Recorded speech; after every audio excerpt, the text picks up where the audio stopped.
Hi folks, I'm at the Seminole Canyon State Park. That's the visitor center over there. And I'm on the Canyon Rim Trail or something like that. And there's the canyon. And if you follow it, it goes around that way.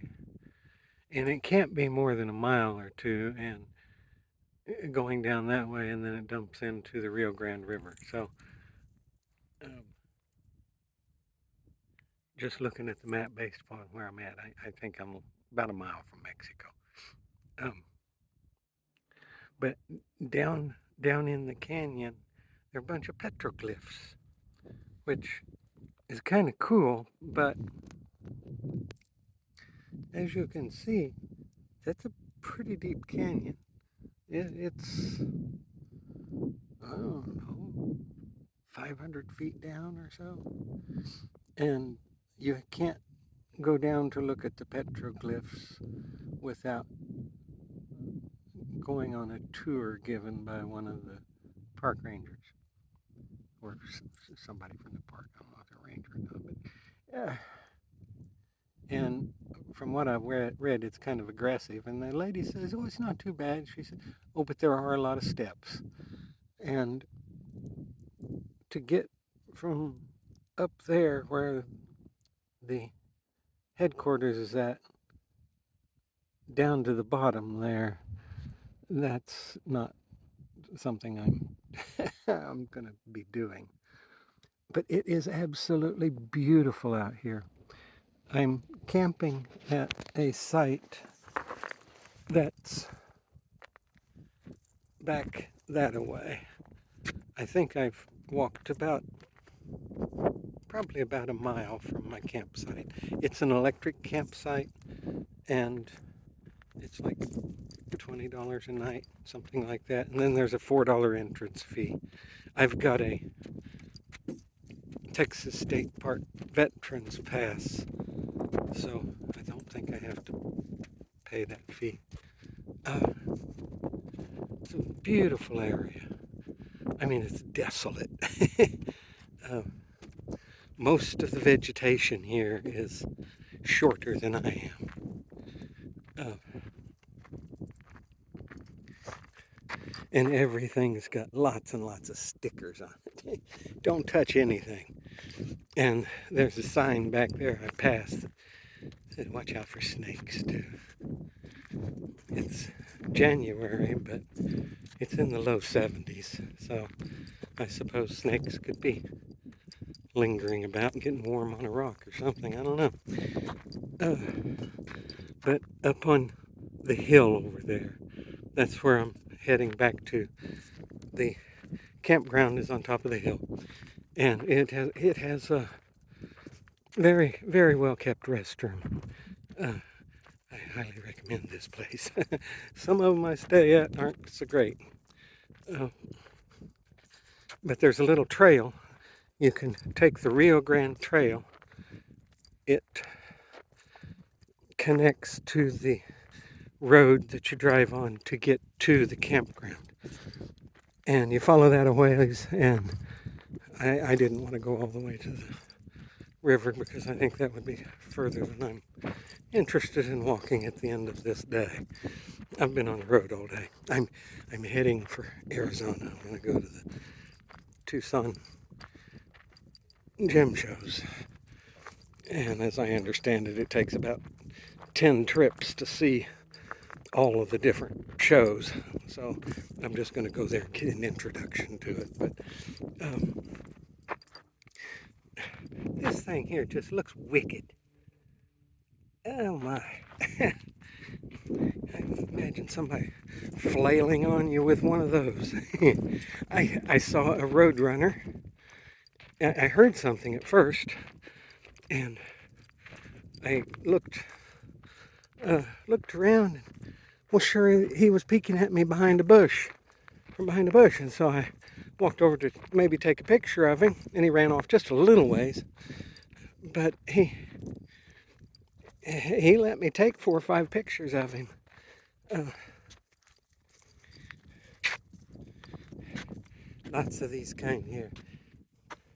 I don't. Maybe there's another one like that, another cactus like that, but those are pretty good to eat. Um, you can't pick anything here though. But on the road to get here, I probably passed 100 miles of them. I don't know why anybody would ever have to grow them. There's so many of them growing wild. Uh, anyway, uh, I'm out and about. I will probably be making a few videos on this trip, but I'm camping in my truck and I plugged it in and I plugged in my internet box and I haven't made I should have made a loaf of sourdough this morning so I could have baked it, but I didn't. But I do have my electric skillet, so I'll be fixing dinner with that since I've got an electric site. There's a fire ban here, so you can't have any, you can use a little gas stove, but you're not supposed to burn anything wood, I think. And this fire ban's for like 90 days, and it started middle of January, so there's no way I'm going to be having a fire here because it just started. This is such a beautiful place. Like I said, it's very desolate. Now, way over yonder, that must be a train. On my way here, I had never experienced this before, but on the road, I passed a checkpoint for Border Patrol, and I thought, that's strange. I thought I was a long ways from the border of Mexico, and I was at least 50 or 100 miles away. Well, just down the road from here, I passed another one. And these places, kind of interesting. I was on US 90, I think was the name of the road, and that's what's right over there yonder. And it's a 2-lane road in a lot of places. One of the places where it's 2-lane, they shut down one direction of travel completely so that you can only drive one direction to go straight. And so the direction that's shut off, they force you through this little side thing that at first I thought these were truckers' way stations or something like that, but not so. You go in there and the Border Patrol guy, he said, do you have anybody with you? And I said, no, I'm by myself. He says, okay, have a nice day. That's all that it amounted to. I don't know what other challenges they might throw at a person, but it was pretty unobtrusive for me.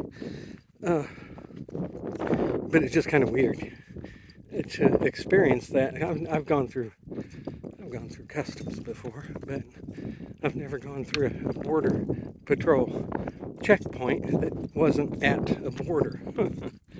So anyway, I also saw them as I was coming. There's a lot of trains following the highways here, and I saw Border Patrol pickup trucks on the road that, I'm not even sure it's an official road, but there'd be a little trail kind of thing running alongside the railroad tracks. And I saw Border Patrols at a few of those, which is kind of weird.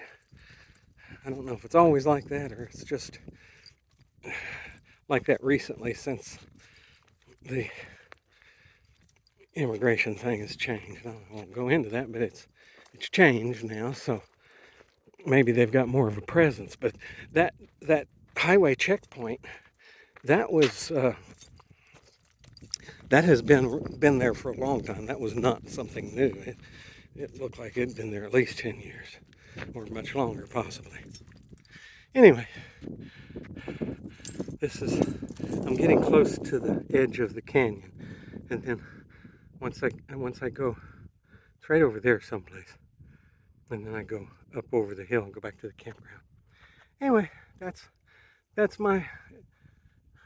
I'm on an adventure now. Bye bye.